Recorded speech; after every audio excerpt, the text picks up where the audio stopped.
Hey everybody, so let's just get right into this conversation. Over the weekend, not even over the weekend, this bullshit actually started last week, like around Friday, I believe. Steve Harvey emerged from Ursula's lair with Flotsam and Jetsam and Ursula and was looking really uncomfortable. But it wasn't like the uncomfortable of, I'm doing the right thing and I really want to, prove that to everybody. It was the uncomfortable look of like, oh shit, I have some explaining to do. Yes, you do, buddy.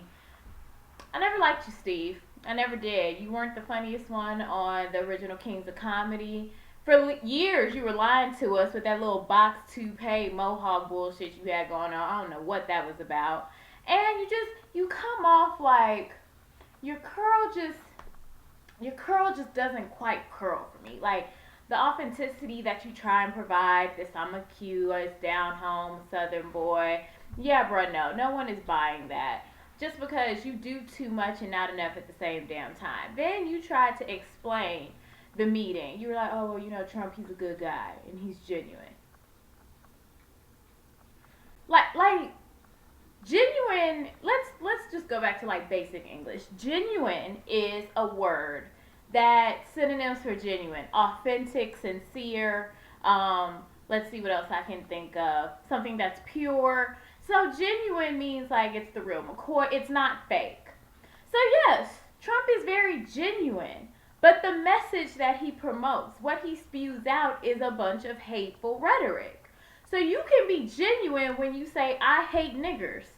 That does not benefit me as a woman of color. You can be genuine when you say, I think the Holocaust was a grand idea. That does not benefit Jewish people or Jehovah's Witnesses or homosexuals or gypsies or anyone else who was also killed by the Nazi regime and put into Auschwitz and Dachau and any other concentration camps that they wanted to just spring all over Europe. It does not mean that being genuine is a good fucking thing all the time.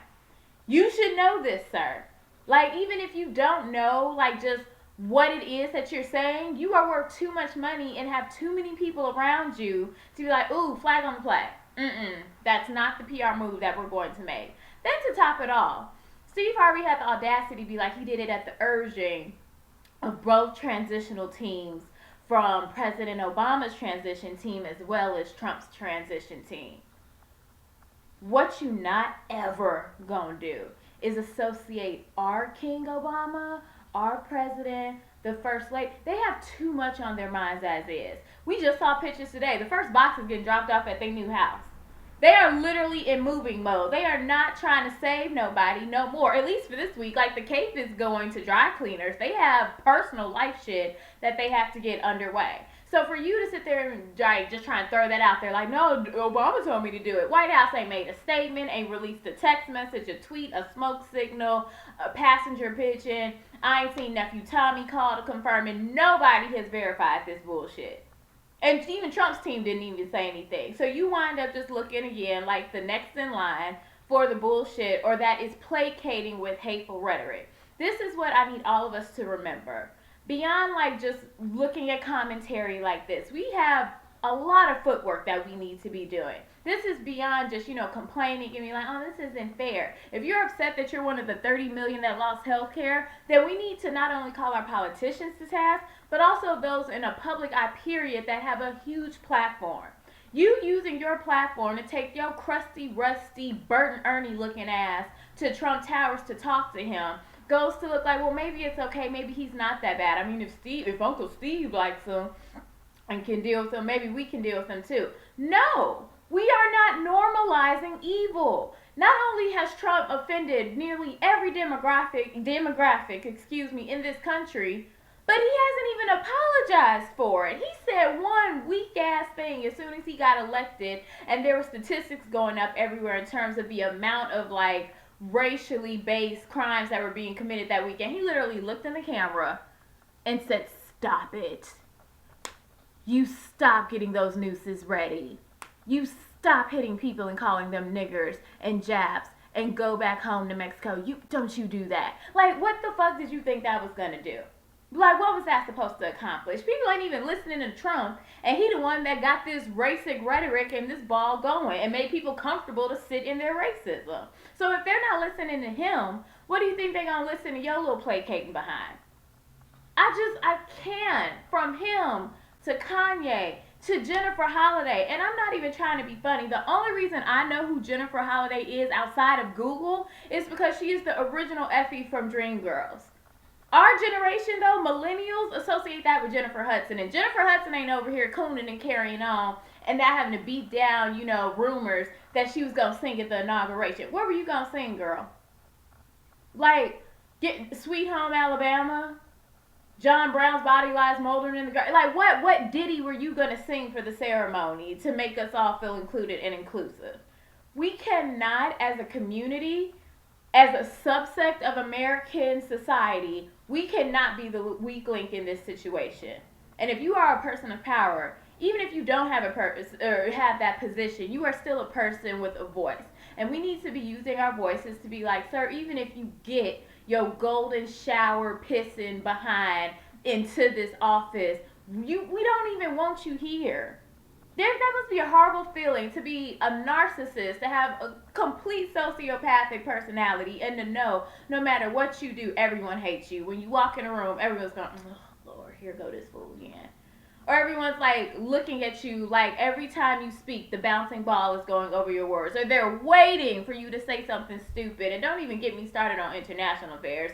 Because for those who've been waiting for stuff to pop off with this country or to find an excuse, Obama was keeping everything level. Him, Biden, Clinton, they were trying to keep it level. This is about to be just a whole can of whoop ass like Stone Cold Steve Austin. And we cannot sit here as a community, like I said, as a subsect of this society, and be the weak link and be like, well, black people thought it was cool.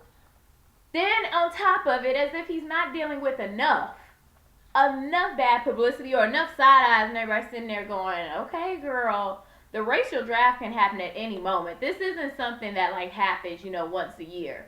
Because if we call bullshit, we'll have a special elections brought up. Like, we'll treat this like, oh no, you can trade him right now to the other team, to the other side. But then on top of it, he gets on his show.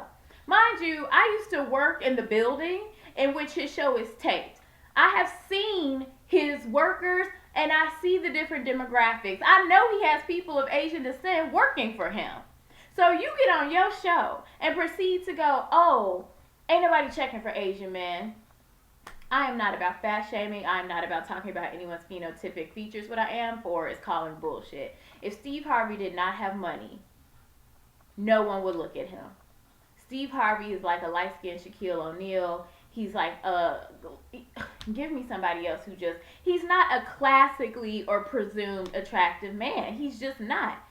You will hear in your head broad shoulders, bald, nice chiseled features, and you'll be thinking Denzel and open your eyes and be like, ooh, howdy doody. Like, it's just the reality of the situation. So I know plenty of fine, gorgeous ass Asian men.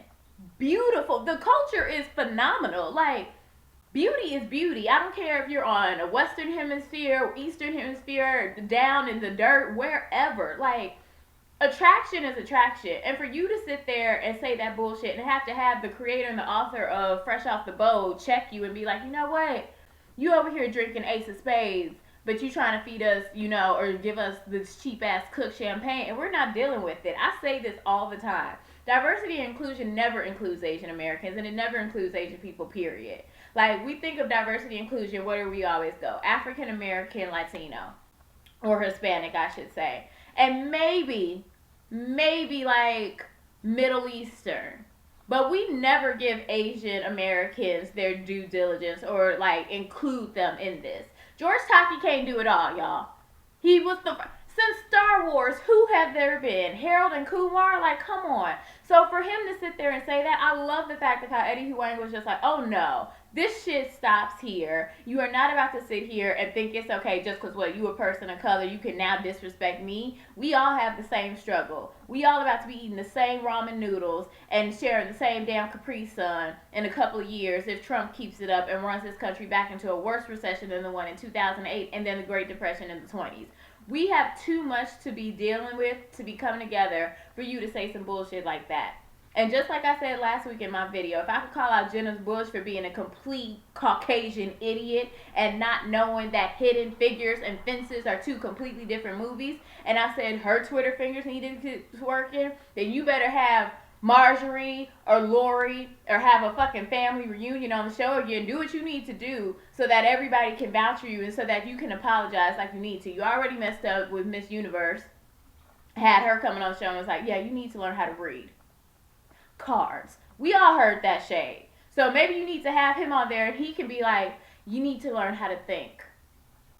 And not even have a comeback. Just be like, you need to learn how to think.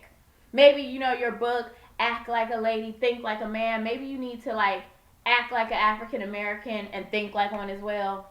Just, shut up, be about the issues, not be placating and sidestepping. Because we all remember those wonderful, wonderful sound clips when you went the fuck in on Tavis Smiley and Dr. Cornel West because they were just being so disrespectful to Obama and talking about they were going to do a poverty tour. And you clearly did not see it for them. So, Mr. Harvey, I don't see it for you. For your family feud, for your bald head that needs to have a little bit more mineral powder in the morning, for your soup collection, for the Steve Harvey show, because we all know that Levita and Cedric the Entertainer were the funniest ones on that show, and you need to get your ignorance deficiency under control.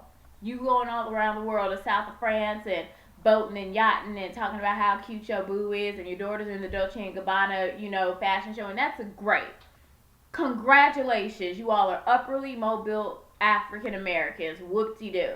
But that doesn't mean that you can sit here and then look down on others because that's the persona that you were giving everybody. Tuck in your ghetto, tuck in your ignorance. That's all I have to say. Good night, everybody.